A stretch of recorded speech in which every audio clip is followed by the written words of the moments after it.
pardon, frère David, le micro. À moins que ce soit moi, seul qui n'entend pas. Non, je crois que c'est tout le monde qui n'entendait pas. Excusez-moi, donc j'avais coupé le micro. 2 petites secondes. OK. Est-ce que à ce niveau-ci, c'est bon? Est-ce que vous m'entendez bien ou pas? Sista Christelle, les autres, est-ce que vous m'entendez mieux comme ça? Oui, Parfait. C'est parfait de ce côté, amen. OK. Amen. Que le Seigneur soit loué, que le Seigneur soit béni.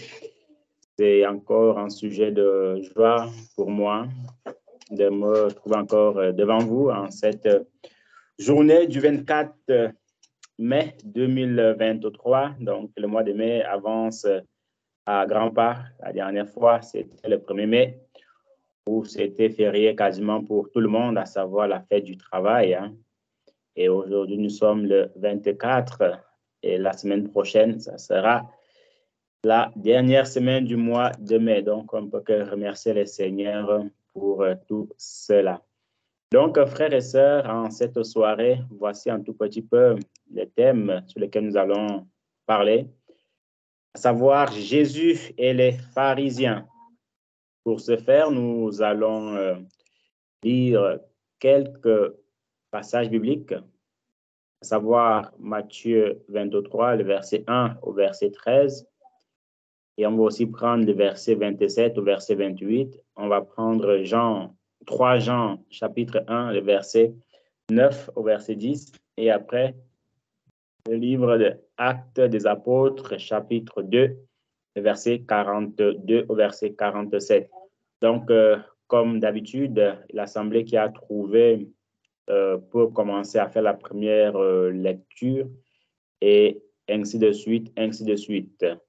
Et aussi une dernière précision, hein, c'est vraiment un partage actif, hein, un partage actif. Si vous avez des questions, des choses que vous ne comprenez pas ou je me suis mal exprimé, expliqué, n'hésitez pas à attirer mon attention là-dessus. Et s'il y a un problème de son ou quoi que ce soit, n'hésitez surtout pas, puisque le but en cette soirée, c'est que tout le monde puisse partir étant béni, ayant reçu quelque chose.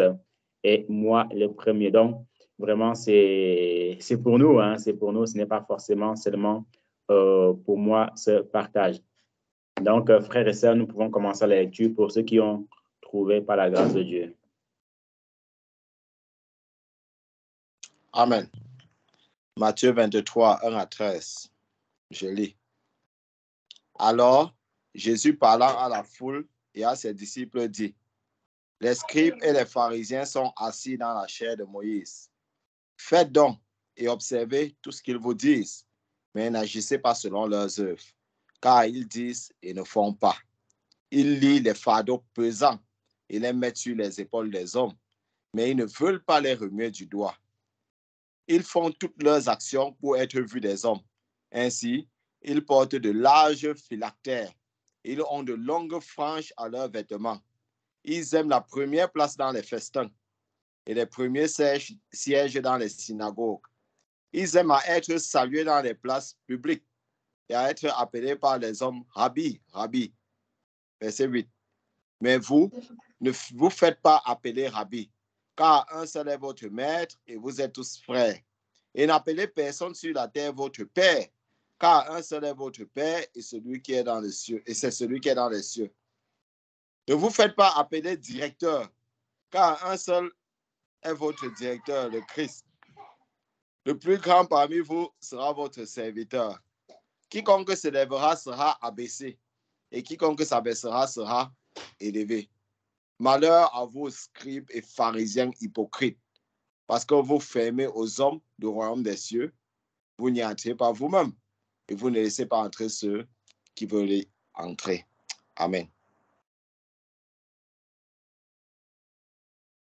Amen. Amen. Amen. Je suis dans 3 Jean 1 du verset 9 au verset 10. Je lis ce selon la version du Semeur. J'ai écrit quelques mots à l'Église, mais Diotrephe, qui veut être le chef parmi eux, ne tient aucun compte de nous. Aussi, quand je viendrai, je rendrai les autres attentifs à sa manière d'agir. Il tient de méchants propos contre nous, et non content de cela, il refuse de recevoir les frais de passage. En plus, ceux qui seraient désireux de les accueillir, il les en empêche et les chasse de l'Église. Amen.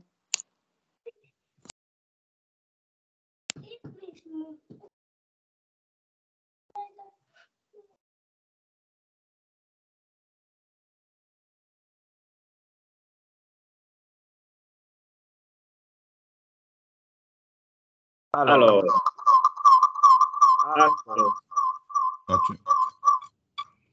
Matthieu 23, 27 à 28. Malheur à vos scribes et pharisiens hypocrites, parce que vous ressemblez à des sépulcres blanchis, qui paraissent beaux au dehors et qui au dedans sont pleins d'ossements de mort et de toute espèce d'impureté. 28. Vous de même au dehors, vous paraissez juste aux hommes, mais au dedans, vous êtes pleins d'hypocrisie et d'iniquité. Amen. Amen. Acte 2, verset 42.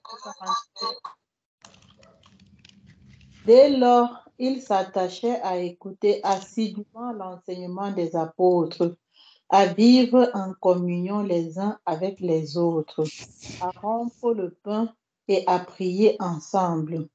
Tout le monde était très impressionné car les apôtres accomplissaient beaucoup de prodiges et de signes miraculeux.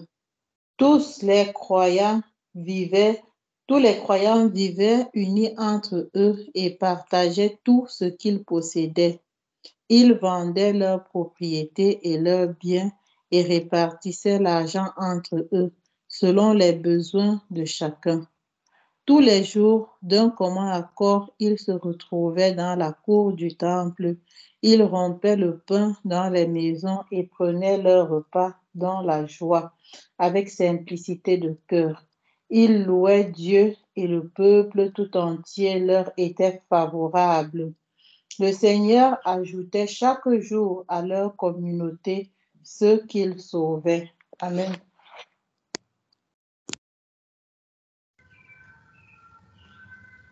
Amen.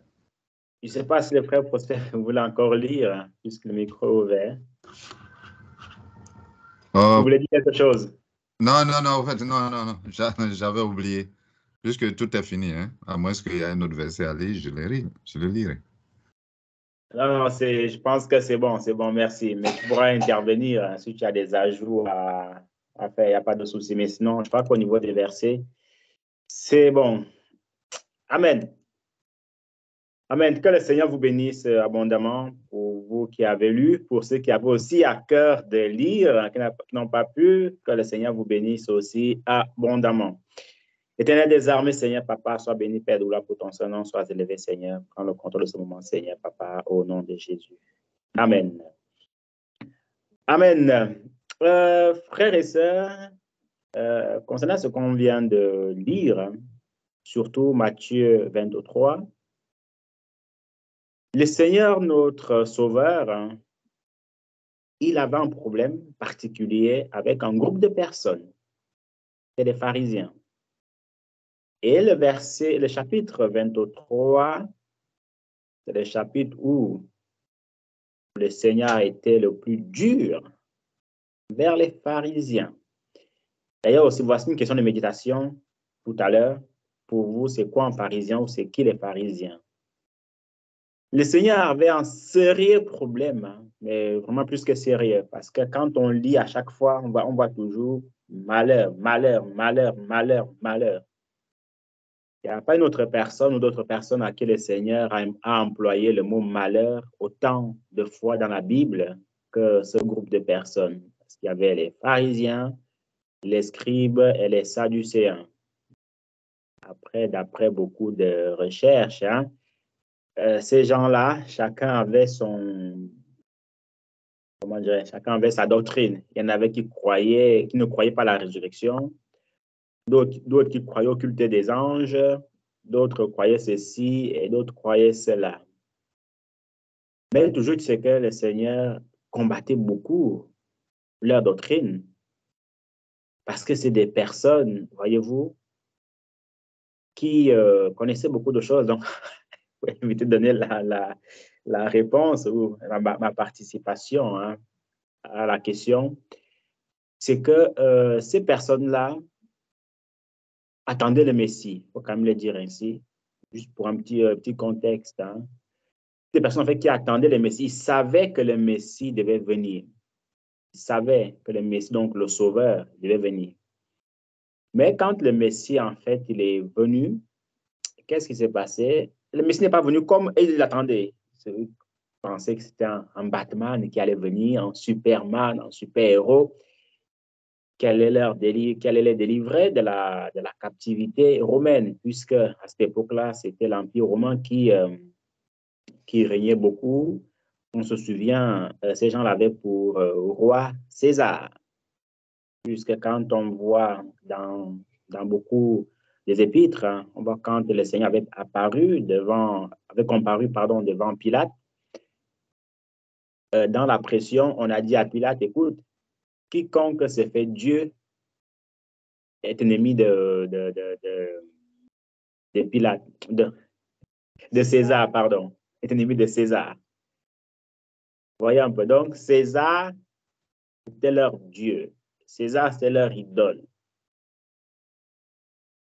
Et même longtemps bien avant, on avait dit une fois, en l'an 70, 72, c'est encore ces Romains-là qui avaient détruit le temple de Salomon.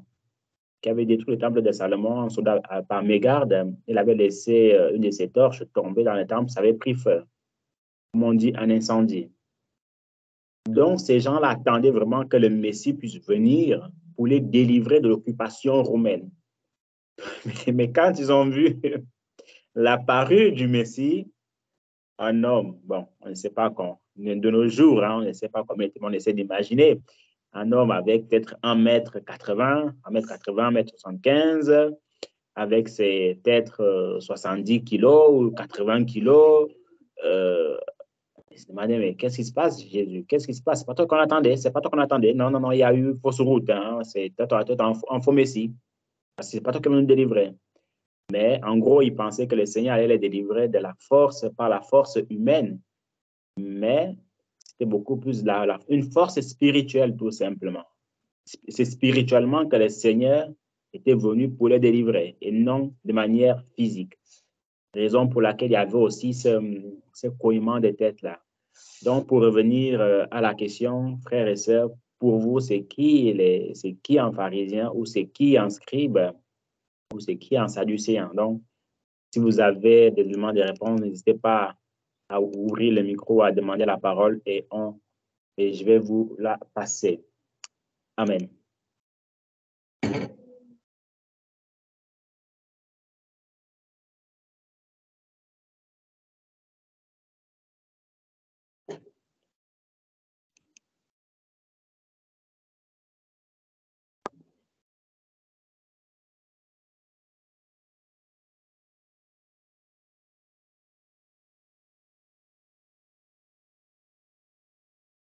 OK, il y a un élément de réponse de ce côté.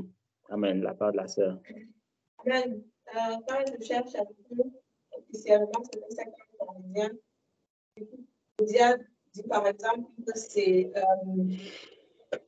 un groupe de personnes en fait, qui constitué de personnes religieuses, de groupes religieux. Et politiques même aussi, ce sont des juifs fervents appartenant à, qui tous ensemble appartiennent à une même croyance. Donc c'était vraiment un groupe, c'était des personnes qui appartenaient à ces groupes religieux-là et qui érigeaient vraiment la loi de Moïse comme étant leur loi, en fait, comme étant vraiment leur mot d'ordre. Et ils se regardaient toujours en d'autres choses en fonction de ce que Moïse disait. Et dedans, en découlait aussi, comme la définition ici la disait, et c'était aussi un peu politique, en fait, quand on voit un peu les grands prêtres ou bien les anciens, ainsi de suite, ils avaient déjà quand même une certaine importance au sein du peuple de prise de décision, de prise de parole, et ainsi de suite. Donc, je crois que dans le contexte de l'époque, dans le contexte, pour les situer vraiment dans le contexte terre à terre, c'était des personnes appartenant à cette groupe religieux-là, qui allaient vraiment dans la loi. Et maintenant, dans le sens, ça c'est le sens propre, dans le sens maintenant figuré, ce que le Seigneur aussi essayait de dire dans beaucoup de paroles qu'il a dit, ce qui reprenait toujours éviter les pharisiens, ainsi de suite. Je pense que là, il y avait aussi l'idéologie qui se cache derrière, pharisien caractérisant vraiment celui-là qui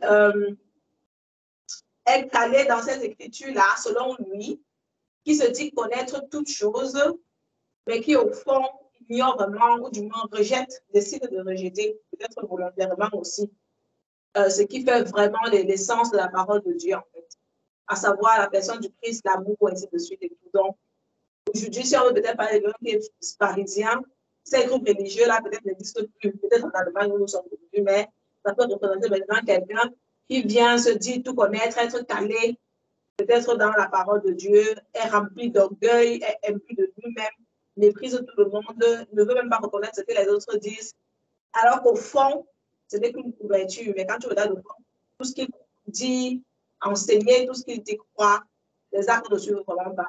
Donc, il peut prêcher quelque chose et pratiquer plutôt le contraire de la chose. Il n'est pas vraiment cohérent. Comme vous le dites, de façon générale, on peut vraiment assimiler en fait cela à celui qui est parisien. Je pense que c'est ce que le Seigneur reprochait. Amen. Amen. Sois abondamment béni. Ok, frère Sébastien.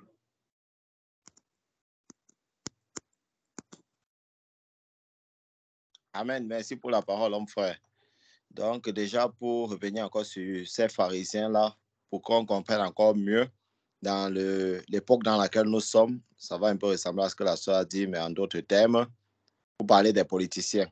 On peut comparer les pharisiens dans la politique à ce qu'on appelle aujourd'hui les conservateurs.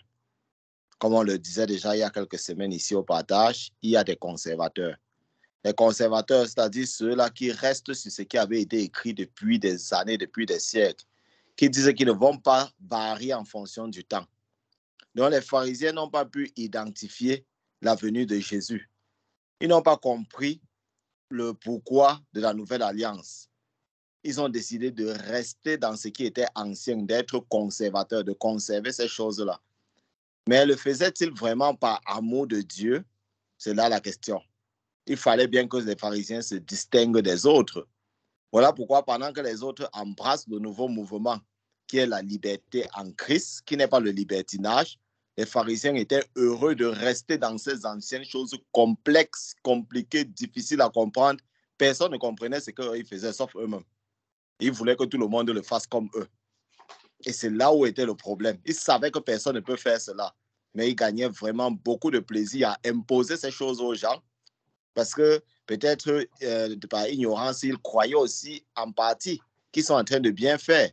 Mais quand on voit leur façon de faire, c'est-à-dire être salué dans les lieux publics, être vu par tout le monde, faire pour être vu, on se rend compte qu'il y avait déjà une mauvaise sémence en eux, qui consistait à être orgueilleux et à paraître juste. J'aime beaucoup le verset 28 qui a été lu de Matthieu 23. Je crois que ça décrit beaucoup très bien les pharisiens. On dit ici, là, dans ce verset 28, vous de même, au dehors, vous paraissez juste aux hommes, mais au dedans, vous êtes plein d'hypocrisie et d'iniquité. Donc, pour amener maintenant à nous-mêmes, je vois en gros que de nos jours, il y a encore beaucoup de pharisiens. Peut-être moi-même qui parle ici, j'ai aussi des attitudes pharisiennes et il faut que le Seigneur me délivre. Le fait de paraître bien, alors qu'à l'intérieur, on fait le contraire, c'est être pharisien.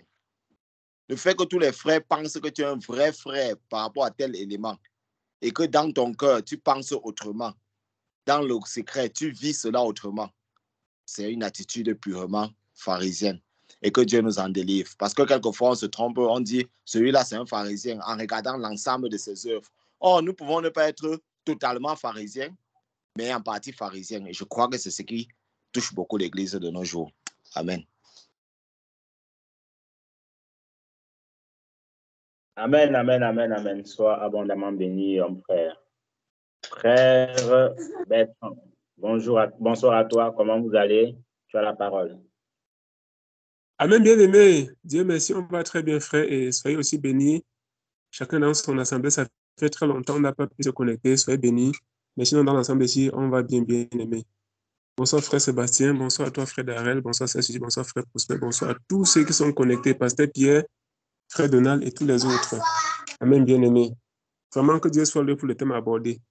Les frères ont dit la majorité de ce que je voulais dire, bien-aimé. Je voulais juste ajouter un seul élément, à savoir que scribes et pharisiens, quand on voit bien-aimé, les scribes sont des gens qui sont vraiment versés dans les Écritures, mais qui malheureusement, à un certain niveau, bien-aimé, n'ont pas compris, comme le frère dit, le pourquoi de la venue du Seigneur. Ils sont restés apparemment calés dans l'Ancien Testament, oui, frère. Et qui, tellement sont versés dans l'Écriture, qui se croient tout connaisseurs. C'est-à-dire, on ne peut rien leur enseigner. Ils connaissent tout. Et font tout pour attirer l'attention sur eux-mêmes. Font tout pour que les gens sachent qu'ils font très bien. Et parfois, en les faisant bien aimer, ils traversent même les bornes. Maintenant, comme le frère a dit, j'ai toujours envie de me poser une question. La faute à eux ou bien la faute à qui? Quelqu'un qui croit sincèrement étant dans l'erreur. Quelqu'un qui sincèrement est dans l'erreur. La faute à qui? À lui ou bien à qui? Je pense que la faute aussi en partie est à lui. Lui bien aimé, même qu'ils sont vraiment versés dans les Écritures. Je vais un peu aller loin, bien aimé. Matthieu 23, 23, comme ça, on pouvait lire un peu en allant un peu plus bas. Voici une caractéristique d'un pharisien, c'est-à-dire pour expliquer terre à terre.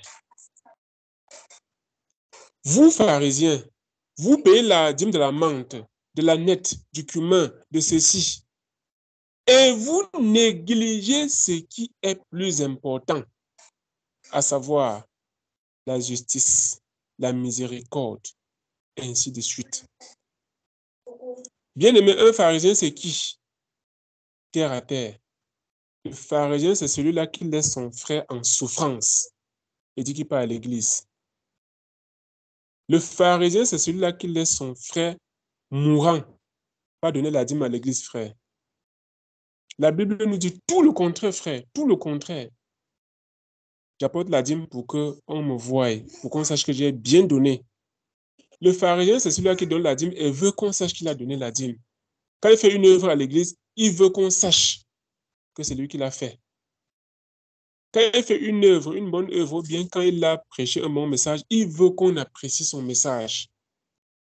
Quand on ramène terre à terre, bien-aimé comme le frère, nous sommes des pharisiens par notre manière de faire. On fait quelque chose, on veut qu'on sache. J'ai fait un don à un frère, je veux que le frère me remercie. C'est l'attitude des pharisiens, bien-aimé. J'aimerais d'abord à ce niveau, frère. Amen. Amen, amen, amen. Merci beaucoup pour vos interventions qui étaient très, très bénissantes. Que le Seigneur vous bénisse abondamment de la première à la dernière intervention. Et pour rendre encore ce moment très, très actif, hein, il y a des questions qui vont certainement être posées, certainement. Hein, et des frères et sœurs seront choisis au choix. Voilà, ça permet à que tout le monde puisse rester attentif. On peut l'appeler à tout moment et rester éveillé. Amen. Donc, nous poursuivons, frères et sœurs, sur cet enseignement. Le Seigneur avait aussi résumé quelque chose concernant ce groupe de personnes. Il a dit ceci. Alors, premièrement, le Seigneur a dit que les scribes et les pharisiens sont assis dans la chair de Moïse. Donc, en fait, la chair ici, c'est la loi de Moïse. Hein. Voilà, c'est la loi de Moïse. Faites donc et observez tout ce qu'ils vous disent. Ça, c'est vraiment l'un des parmi les, chacun peut toujours tirer son résumé par rapport à ça, mais voici moi le mien. Hein. Faites donc et observez tout ce qu'ils vous disent, mais n'agissez pas selon leurs œuvres, car ils disent et ne font pas. Ça veut dire quoi? Ça veut dire que un pharisien, cette personne-là, qui peut te prêcher sur tout ce qu'on veut. Et aujourd'hui, il y a des prédicateurs, des prédications, frères et sœurs, quand vous les écoutez, vous avez seulement envie de vous convertir tout de suite. Quand on les écoute, on pleure, on est en train de pleurer. Mais quand on voit la vie du prédicateur en lui-même, on se dit, hey, qu'est-ce que c'est que ça? Quand on voit le comportement du prédicateur lui-même, on se dit, ah bon, donc c'était comme ça. Vous voyez? Donc il faut prendre. C'est pour ça que le Seigneur avait une telle sagesse dans sa manière d'agir, dans sa manière de prêcher. Il nous dit en fait de prendre ce que les gens là, en fait, ce que ces personnes nous prêchent, ce qui est bon. Il vous dit de pratiquer l'hospitalité. Il faut pratiquer l'hospitalité parce que c'est très important. Visiter les veuves, les orphelins, ainsi de suite, ainsi de suite. C'est très important. Donc, quand tu nous prêches sur ça, nous devons le faire. Nous ne devons pas rejeter leurs paroles, rejeter leurs enseignements parce qu'ils sont des pharisiens, ou sont des gens qui ne mettent pas en pratique ce qu'ils disent. Non, nous devons le faire. 2, 3, quand tu nous dis de pratiquer, je ne sais pas, la sanctification, nous devons pratiquer la sanctification parce que la Bible nous dit que sans la sanctification, nul ne verra le Seigneur. Il faut le faire. Mais par contre, quand ils posent leurs actes, par exemple, ils disent de pratiquer la sanctification, alors qu'eux, ils sont connus au dehors pour être les plus infidèles. Donc, c'est cette infidélité-là que nous ne devons pas pratiquer. Ils nous disent de ne pas voler, mais au dehors, ils sont en prison, ils sont connus des services de police par rapport au vol. Nous ne devons pas pratiquer le vol. Donc, quand ils disent et ne font pas, mon frère, ma sœur, il est très important pour l'enfant de Dieu. Il est déjà, premièrement, le fait de porter l'étiquette de chrétien ne fait pas, ne nous garantit pas le ciel, que personne ne nous mente par rapport à cela. Le Seigneur avait dit quoi dans l'évangile de Matthieu? Ceux qui me disent Seigneur, Seigneur n'entreront pas tous dans le royaume des cieux, mais seulement ceux-là qui font la volonté de mon Père qui est aux cieux. Plusieurs me diront ce jour-là, Seigneur, n'avons-nous pas fait ceci? N'avons-nous pas fait cela? En gros, n'avons-nous pas prêché sur l'amour? N'avons-nous pas prêché sur la charité? N'avons-nous pas prêché sur la sanctification? Il disait, oui, vous avez prêché sur la sanctification. Oui, tu as prêché sur l'amour. Mais est-ce que tu as vécu? Est-ce que tu as mis en pratique ce que tu pratiques, ce que tu prêchais? Alors, il va dire, va-t'en, je ne te connais pas. Et c'est ça les grands mensonges que l'ennemi veut nous faire croire en tant que prédicateur, en tant qu'enfant de Dieu. Que vouloir prêcher ou lire la Bible ou être enfant de Dieu nous garantit le ciel. Non, c'est un mensonge monumental. Ce qui nous garantit le ciel, c'est notre vie de sanctification, c'est notre vie au quotidien, que personne ne nous mente par rapport à cela. Chacun d'entre nous doit s'efforcer à mettre en pratique ce qu'il dit et ce qu'il vit, et ce qu'il dit, ce qu'il prêche. C'est très important.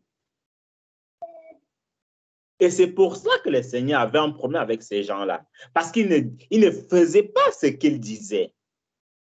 Ils ne vivaient pas ce qu'ils disaient. Pire encore, ils allaient dans les maisons de veuves. La pauvre veuve, elle a perdu son mari. Elle se retrouve avec des enfants.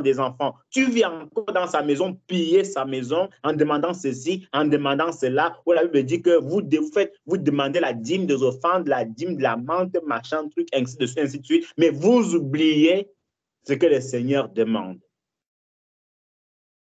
Vous voyez un peu? Et malheureusement, aujourd'hui, c'est le cas de l'Église aujourd'hui, où nous prêchons et nous vivons le contraire.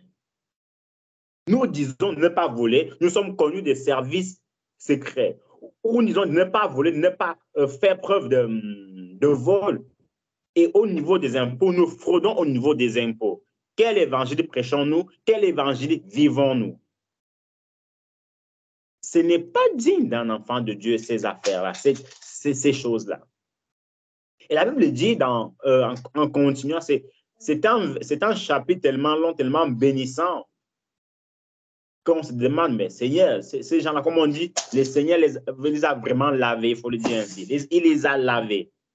Et dans son lavage, il n'avait pas peur de leur dire la vérité. Malheur à vous. Donc, en fait, ça veut dire le Seigneur les avait devant eux, face à face. Malheur à vous, malheur à vous, malheur à vous. Non, ce n'était pas qu'il prêchait sur les réseaux sociaux, il avait peur qu'on l'attrape. Non, il dit ça en face. Malheur à vous, scribes et pharisiens. Donc, au verset 27 à 28, malheur à vous, scribes et pharisiens, hypocrites, hypocrites, parce que vous ressemblez à des sépulcres blanchis, qui paraissent beaux au dehors et qui au dedans sont pleins d'ossements, de mort, de toute espèce d'impureté. Ce n'est pas possible. Hein? Ce n'est pas possible ce que le Seigneur dit aux gens là. Vous paraissez beaux au dehors et qui au dedans sont pleins d'ossements, de mort et de toute espèce d'impureté. Donc, ça veut dire quoi? Ça veut dire que voilà des gens qui s'habillaient bien, avaient de larges phylactères, étaient habillés en blanc, comme la couleur de la pureté, selon beaucoup, et tout ça. Mais au-dedans d'eux, ils sont des tombeaux blanchis. Donc, en gros, une tombe. Déjà, une tombe, quand on essaie de se représenter la situation de manière normale, une tombe, un tombeau. Là, ça fait penser à la mort. Non, c'est déjà pas gay. Il faut déjà le dire. C'est déjà pas gay. Vous voyez un peu, c'est pas gay du tout. Et quand quelqu'un est mort, donc on embellit vraiment le tombeau, tout, pour que ça soit bien. Quand on voit ça au dehors, c'est magnifique, c'est beau, quelle belle tombe et tout. Mais quand on fouille un tout petit peu, qu'est-ce qu'on retrouve? On retrouve des ossements déséchés, en gros de la pourriture. Et c'est le cas de nos jours, excuse-moi de le dire, c'est le cas de nos jours des enfants de Dieu. Un enfant de Dieu qui te parle, tu te demandes, est-ce qu'il est vraiment enfant de Dieu?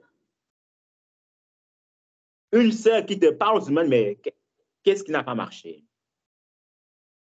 Ce n'est pas bon du tout. Ce n'est pas du tout bon. Il y a un monsieur qu'on a lu dans 3 Jean. C'est un personnage qu'on oublie souvent dans la Bible, Diotrephe. C'était un personnage très, très spécial en son genre. Le gars, lui, il était à l'église. Hein? Lui, il était à l'église. On dirait que c'était lui le Dieu de l'église. C'était lui l'intermédiaire. Si les gens voulaient... c'est l'intermédiaire. L'apôtre Jean écrit un évangile ou une lettre, que lisez cette lettre-là à l'église entière.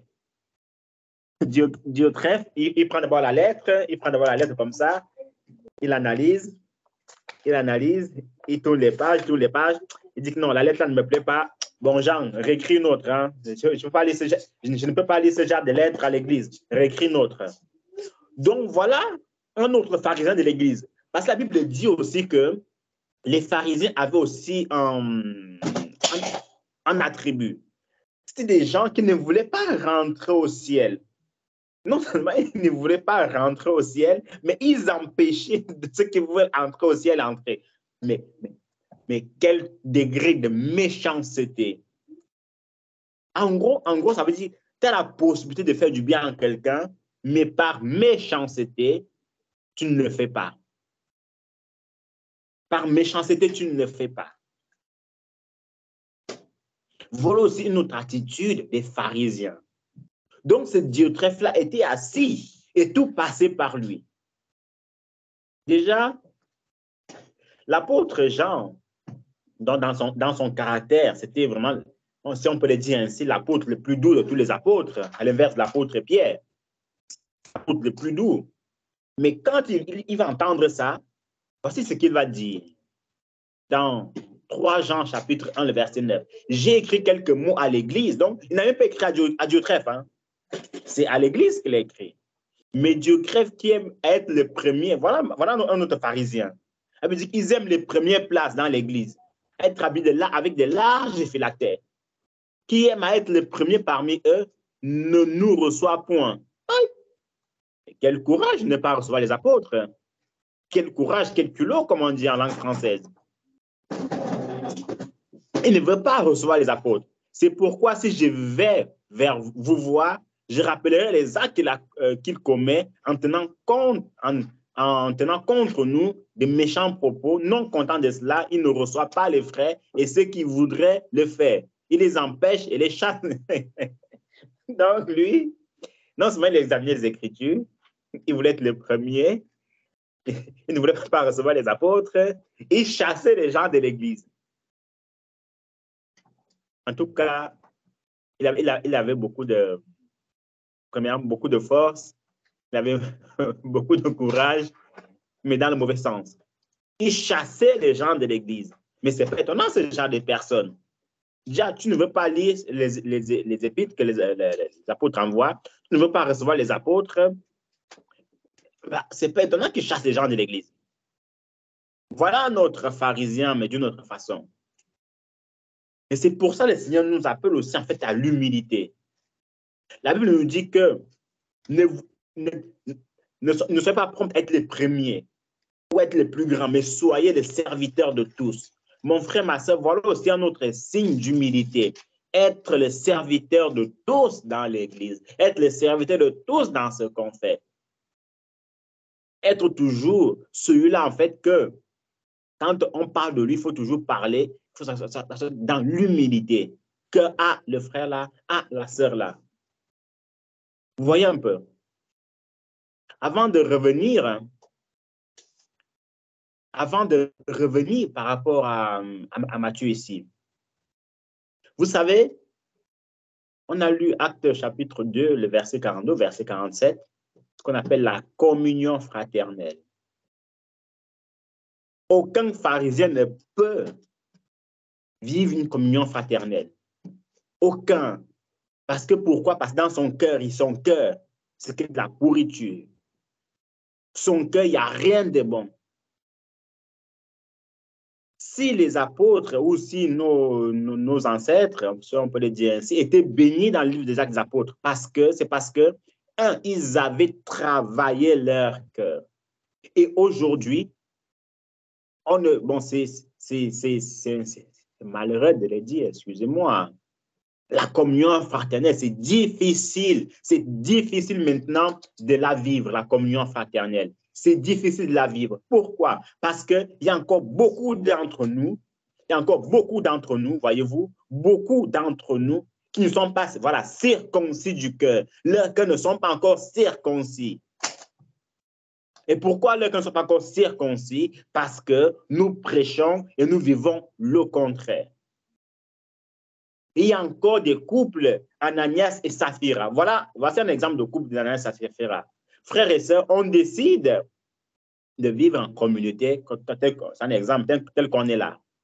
On se dit, on va prendre une grande maison avec autant de chambres pour que tout le monde soit vraiment à l'aise.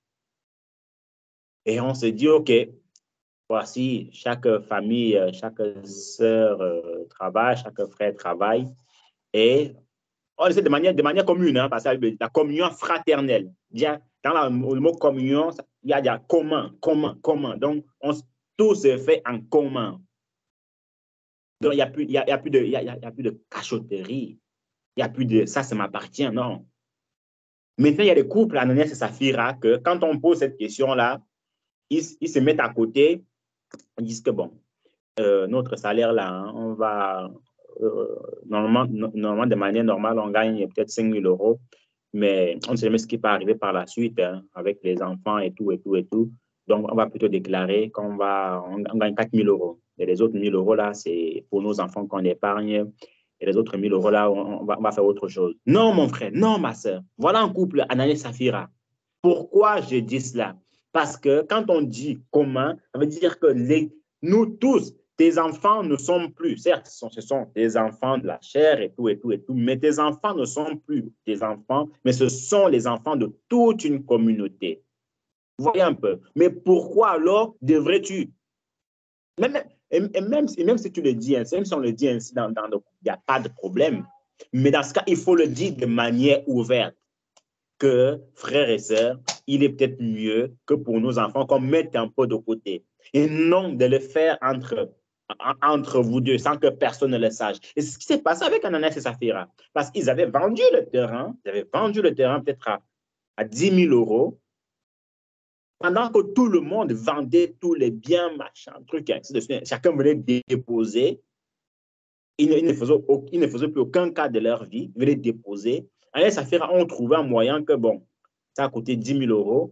Allez, on va dire qu'on a vendu à 7 000 €. Pourquoi? Et même si on a besoin d'argent, même si on a besoin de nos projets, dans ce cas, il faut étaler ça, il faut en parler à la communauté, tout simplement. En fait, c'est justement ce fait-là de vouloir camoufler, cajoler en fait les choses qui font que la communion fraternelle ne peut pas se faire. Ma sœur, tu dis qu'on doit vivre une vie en communauté. Quand il faut servir tout le monde, quand il faut servir les enfants, tous les enfants, tu ne sers que tes enfants. Pourquoi? Et les autres enfants, ils font comment? Ou bien tu vas dire, c'est seulement tes enfants qui doivent d'abord manger après les autres. Non. Il y a encore un problème dans lequel la circoncision du cœur n'est pas encore là. Parce que si on vit en communauté, tes enfants doivent être servis, même les autres enfants doivent être servis autant que tes enfants. Et c'est ça, c'est par là qu'on va voir la vie commune, en fait. On dit qu'on vit en communauté, tu sers seulement ton mari, les autres, tu ne sers pas, tu ne sais pas les autres frères, seulement ton mari, tu sais. C'est quoi le problème? Il y a un problème de circoncision du cœur. Tu dois servir tous les frères autant que possible. Parce que si tu veux seulement servir ton mari, il n'y a pas de problème. Dans ce cas, reste à l'écart, sers ton mari, sers tes enfants, il n'y a pas de... Et comme ça, tu seras tranquille dans ton coin.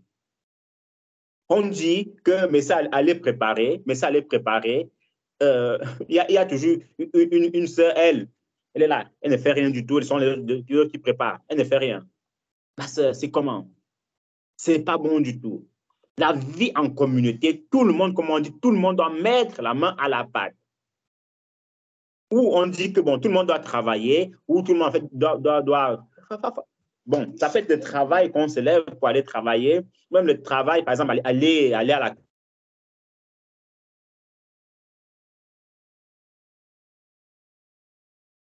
Bible, à l'évangélisation et tout. Non.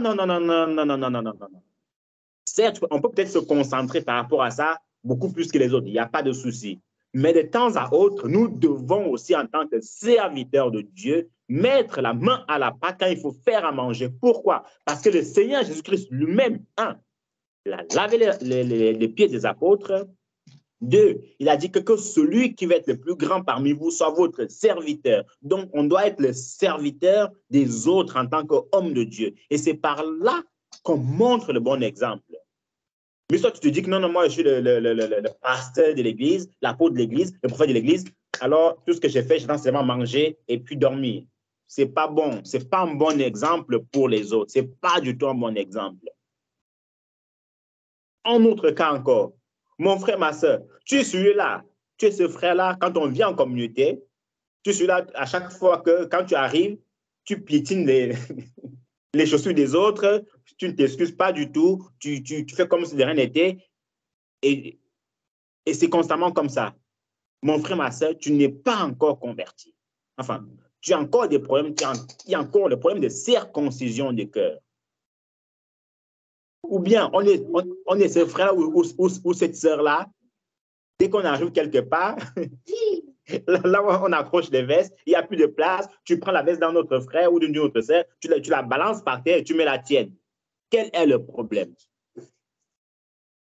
Et dans tout ça, aucune justification, c'est « Ah, elle peut se porter comme ça. Ah, il peut vivre comme ça. Ah, j'avais plus de place, donc voilà pourquoi j'ai pris. Ah, c'est même quoi cette veste-ci? » Mon frère, ma soeur, nous avons encore des problèmes de circoncision de cœur. Et c'est pour ça qu'aujourd'hui, les enfants de Dieu, même, Dieu merci quand même, parce qu'on ne va pas forcément dire que tous ne peuvent vivre en communauté. Non, il y a des enfants de Dieu, et Dieu, on remercie vraiment Dieu pour cela, qui sont tellement simples d'esprit, qui sont tellement simples à vivre, agréables à vivre, et ils peuvent vivre en communauté avec les autres, mais d'autres, ce n'est même pas du tout la peine, même pas une seconde.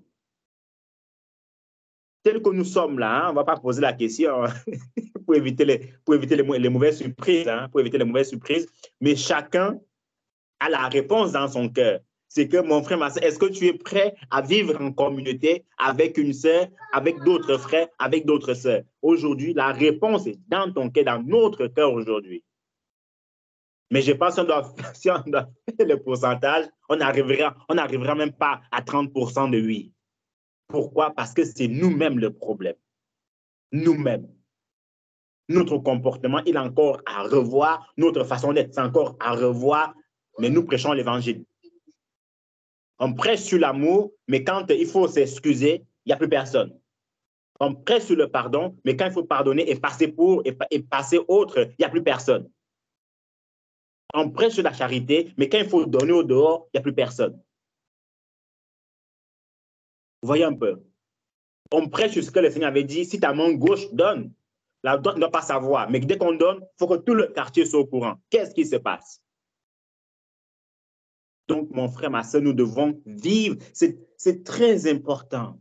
Et j'insiste sur le fait où être prédicateur ne nous garantit pas le royaume des cieux, que personne ne nous mente. Être prédicateur ne nous garantit pas le royaume des cieux. Être une sœur qui chante bien, une sœur qui prie bien, une sœur qui chante, qui parle en langue, une sœur quand elle chante, tout le monde pleure, une sœur quand elle répond à une question, tout le monde a dit « Waouh, quelle sœur !» Ça ne nous garantit pas le ciel. Il ne faut pas qu'on se mente par rapport à ça. Ce qui nous garantit le ciel, c'est les actes que nous posons au quotidien. La pratique vaut mieux que la théorie. Voici un exemple typique des pharisiens. On va prendre un élève, ou même on va prendre nous-mêmes. Nous savons que 1 plus 1 égale à 2. Bien. Mon frère, si on a appris que 1 plus 1, ça c'est la théorie, hein? On nous a appris que 1 plus 1 égale à 2. Mais si le jour de l'examen, on nous pose la question 1 plus 1 égale à combien? Et que nous en met 1 plus 1 égale à 4, aurons-nous la bonne réponse? Aurons-nous la bonne réponse par rapport à cette question? Non. Pourquoi? Parce que ce qu'on a appris, on ne l'a pas mis en pratique. Comment est-ce qu'on nous apprend que 1 plus 1 égale à 2? On arrive le jour de l'examen, on met 4. Et ce qui se passe aujourd'hui, ce que nous prêchons, ce que nous vivons, c'est comme ça. C'est l'Est et l'Ouest. Les deux opposés, le Nord et le Sud. Ce n'est pas bon du tout. Ce n'est pas du tout bon.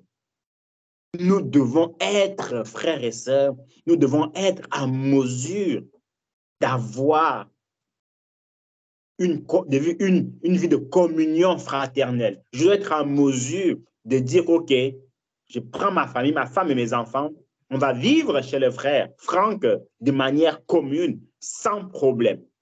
Mon salaire, ce n'est plus mon salaire, mais c'est pour toute la communauté. Quand il faut faire les courses, je mets mon salaire à l'œuvre. Quelqu'un est là, même nous sommes là pour gérer les choses. Quand il faut donner à manger, le goûter à mon enfant, je dois être en mesure de donner le même goûter aux enfants de mon frère Franck. Et c'est ça la communion fraternelle. Le frère Sébastien doit être en mesure de se lever et dire, OK, je prends ma famille, je vais aller auprès de la famille Pasteur Pierre, et là-bas, nous allons vivre une vie de communion fraternelle. Mon salaire n'est plus mon salaire, mais c'est le salaire de toute une communauté. De la même manière qu'il donne le goûter à ses enfants, il doit aussi être en mesure de donner ce goûter-là aux autres enfants.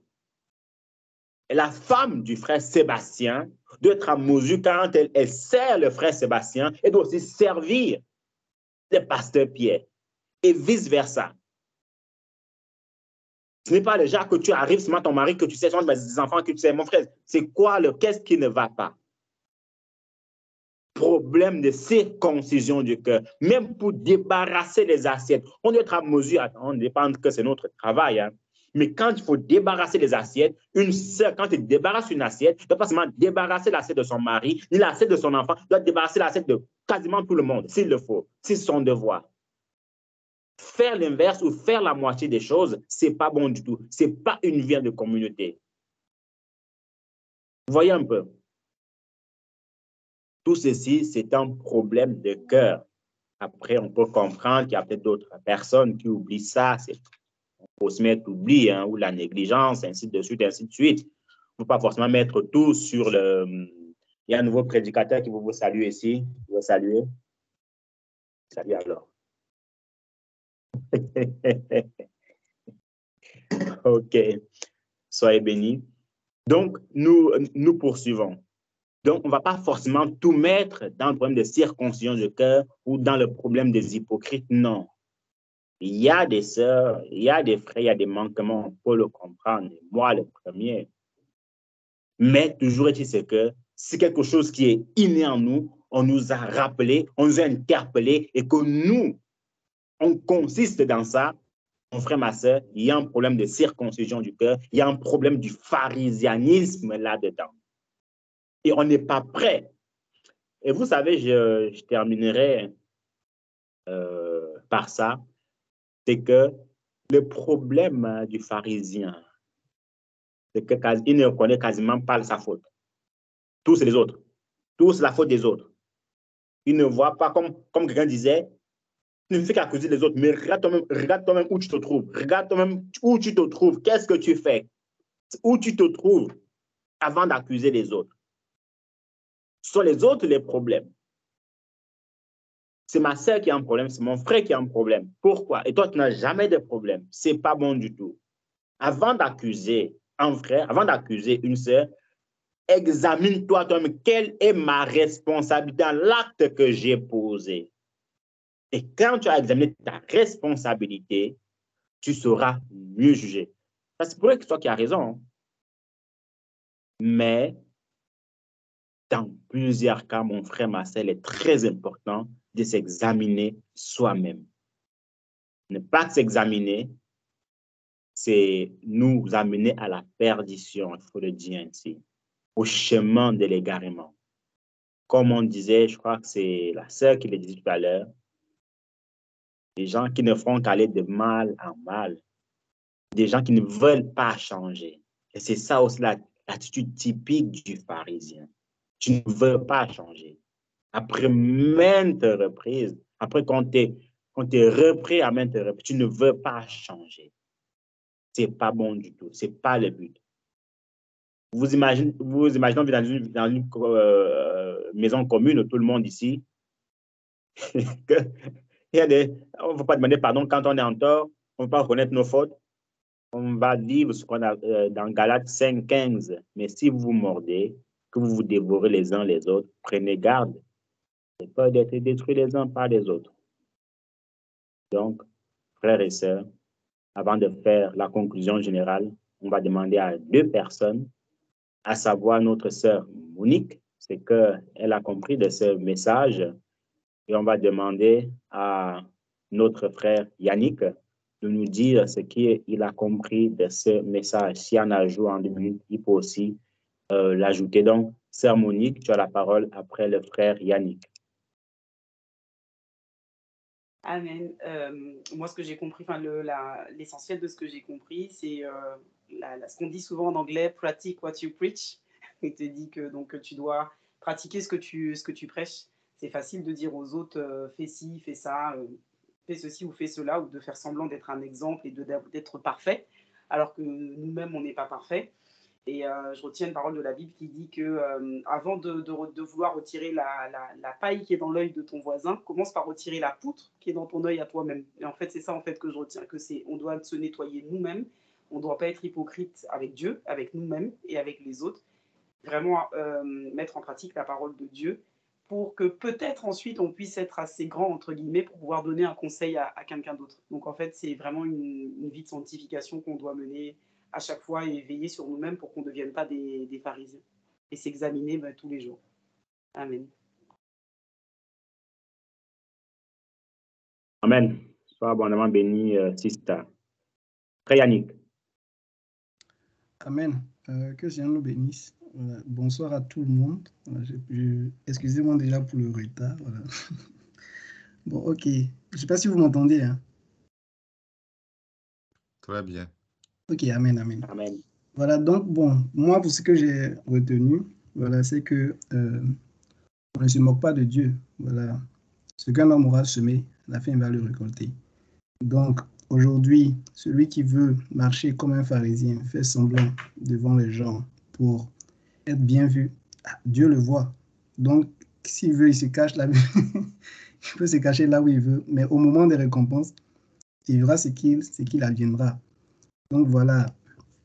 Pour ma part, c'est vraiment ce que j'ai retenu. Maintenant, le second point, c'est que, étant donné toutes ces choses, là, il faut que chacun vraiment travaille sur soi-même. Voilà. travaille vraiment sur son comportement, sur ce que, si on l'interpelle pour quelque chose, voilà, vaut mieux faire cet effort-là entre les hommes ici et demain être approuvé aussi par Dieu, bien sûr, d'abord, et en même temps aussi par les hommes, que de vouloir, de gens se jouer en griffe les durs, ou bien de vouloir faire comme si on se foutait de tout le monde, puis pour demain regretter. Déjà, même en termes comment je dis ça, de relations sociales, ce sera déjà compliqué. Voilà, dans la mesure où si tout le monde se plaint de toi, personne après ne voudra rester près de toi parce que bon, si tu ne fais que faire du mal aux gens, c'est clair que les gens vont te fuir. Donc voilà un peu ce que je dirais que j'ai retenu. Voilà, que le Seigneur vraiment nous bénisse. Amen. Amen, amen, amen, amen. Que le Seigneur soit béni. Frère Prosper, tu voulais dire un petit mot ou c'est bon? Non, que le Seigneur soit loué. Je pense que voilà, en fait, il faut que nous enlevons nos manteaux de pharisiens. Bien que ces manteaux-là, nous les contemplons, mais voilà, que le Seigneur nous bénisse. Amen, amen, amen, amen. Que le Seigneur nous bénisse abondamment. Je pense que les trois interventions ont résumé ce que je voulais aussi dire. Donc, prenons garde, prenons soin de nous. La vie chrétienne ou notre marche chrétienne, ce n'est pas la guerre, c'est pas la guerre, c'est pas la boxe, c'est pas la boxe. Sinon, on peut toujours changer de discipline. Mais la vie chrétienne, c'est la douceur, la tranquillité, la simplicité. Avec nos défauts à nous, on essaie de travailler dessus. Et comme le frère Yannick l'a si bien dit tout à l'heure, le jour des récompenses, il risque d'y avoir des surprises si on n'enlève pas nos manteaux de pharisiens. Donc, que le Seigneur soit là, que le Seigneur soit béni. Le pasteur Pierre n'étant plus là, on va passer les 1 minute au frère Franck pour les annonces et puis quoi, nous allons nous séparer. Donc, frère Franck, tu as la parole pour les annonces.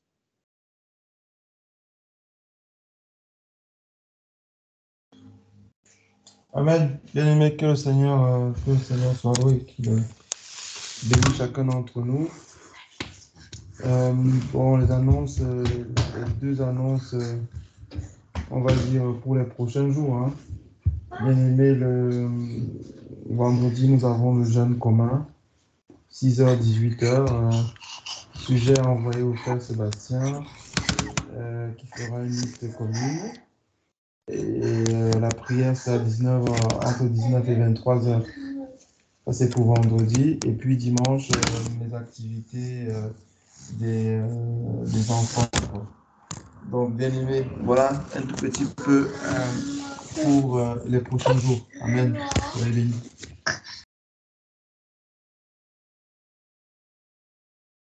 Amen, amen, amen, amen. Soyez abondamment bénis. Merci pour ces rappels. On se dit à vendredi, Dieu voulant. Bye bye. Amen, amen, amen. Que Dieu soit loué.